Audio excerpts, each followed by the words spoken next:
Hey, this is Guy Brookes, Bluesradio in Sydney, Australia.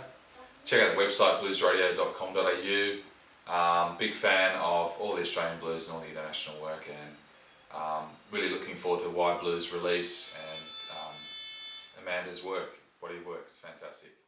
Tell me about your program. Um, Bluesradio, is it? It's basically, just a long-running blues show that sort of covers Australian and international blues artists. I do love to feature people like Jeff Atchison and Australian icons like Dutch Childers and stuff, but all the new and contemporary stuff. I like to go to festivals, but just a real fan of the music. Yeah, that's great. Did you follow Dutch Childers at all? I've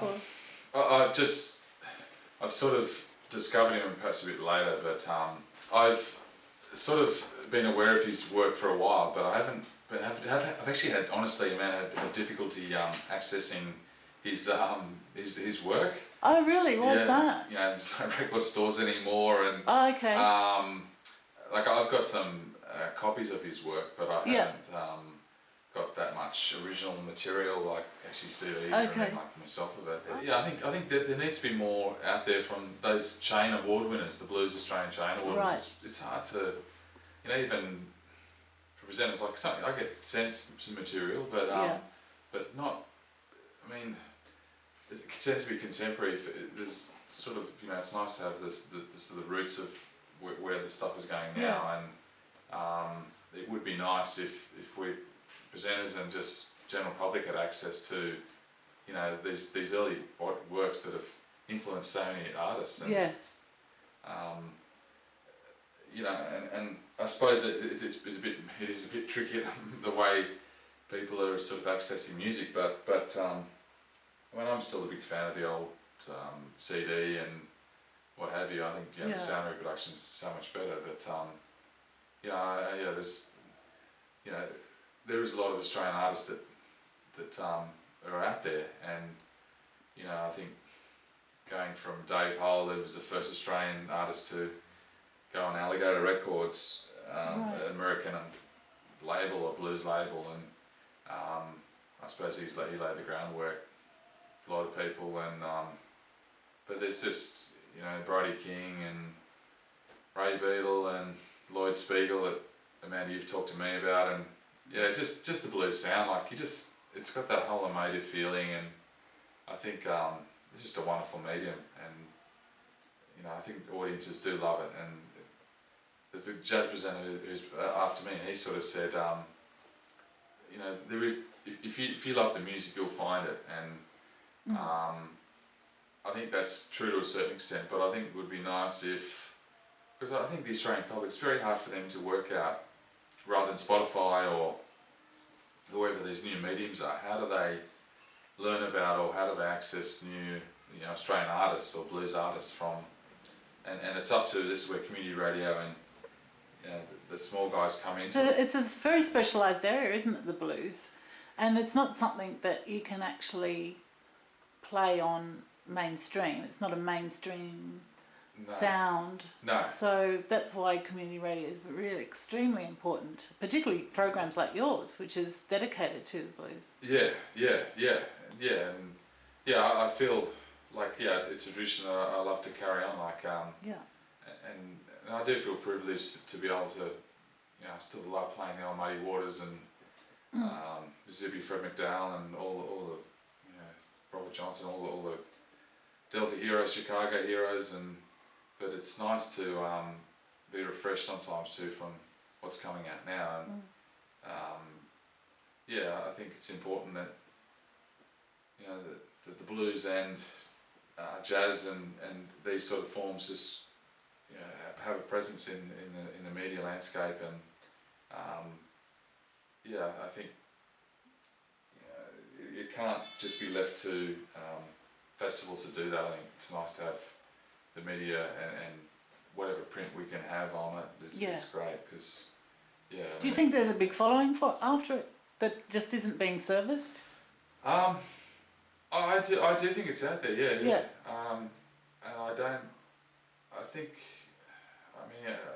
it's whether it's kind of almost seems segregated, like it's sort of, you know, I think there's stuff out there, but I don't know how. It's almost, you know, the Sydney Blues Society does a great job, I think, but I think once again, if you don't know about them, then you know, they've got a presence. But in a way, I think they're happy being a bit underground as well. It's that sort of thing where people, they don't mind a bit of the old underground sort of scene of it, which is I suppose keeps it cool and keeps it sort of that side of it as well. But it's a great form. It's a beautiful form, and is the Sydney scene quite large? Yeah, I'd say so. You know, the Sydney Blues Society has gigs every month. Basement Society has a show every month. There's a whole sort of swathe of artists that sort of do play around the traps quite a bit. I think what it is too. I think that a lot of artists dabble in the blues as well.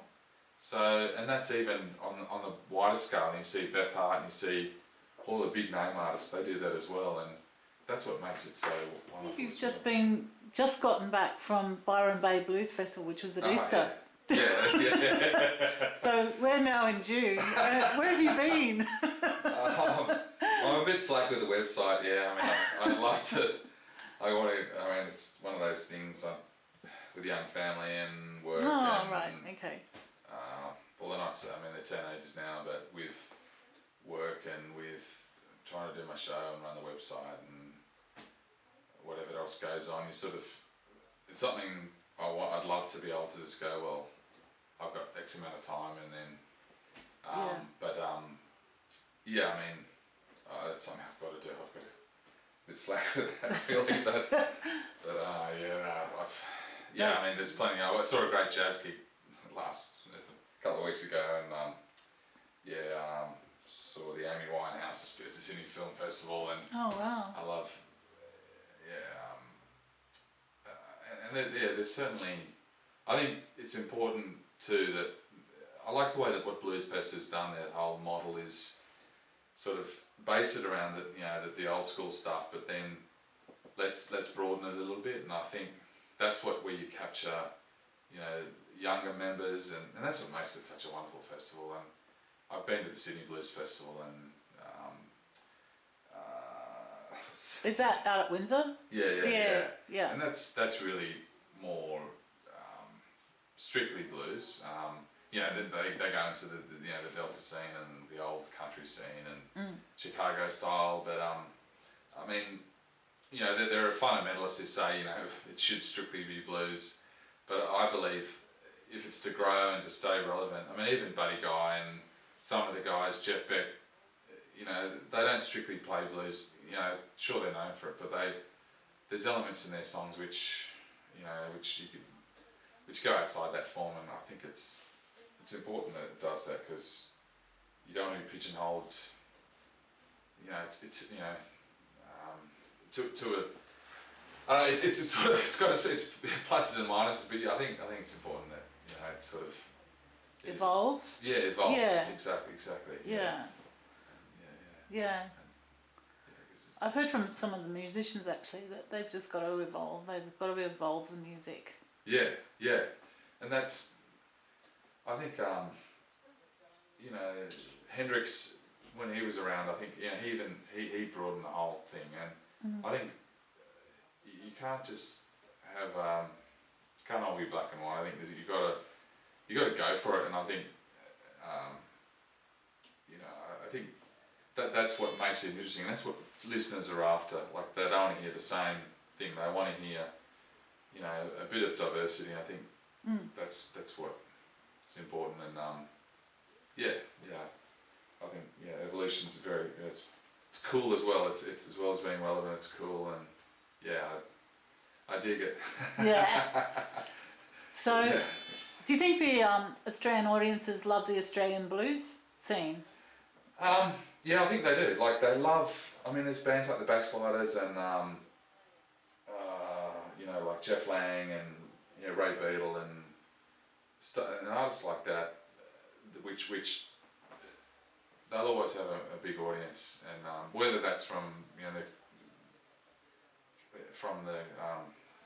relation to Midnight Oil, sure, but they've all got their own, like Jim Conway's Big Wheel. I mean, they've all got their own. They started somewhere, and I think it's a big enough scene that I think it's surely I think the issue is when you compare it to America, we're just such a small market. Yeah. And that's the crux of the issue. But I think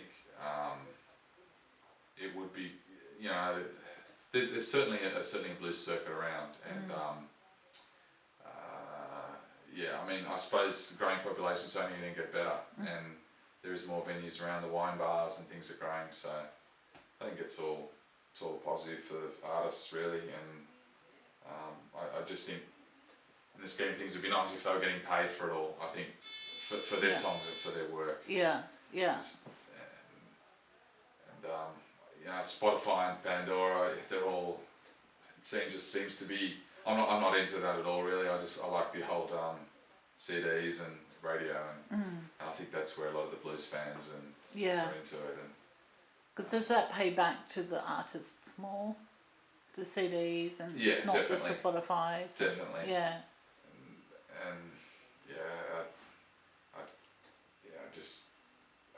I think I mean, we grew up in a scene. I grew up in a scene where you sort of educate yourself a bit more. And I think it's all just a bit. Here it is on Spotify. Here it is on, and a lot of, I think, from baby boomers to Gen Ys, that's what they're into, and I don't think they really understand the roots of a lot of music, and that's where, once again, Bluesradio comes in, and these artists that we all know and love, like they'll get their airplay on my show and a lot of great blues shows around the country, and I think it's a good thing, and the longer we can keep it going, the better. But, yeah.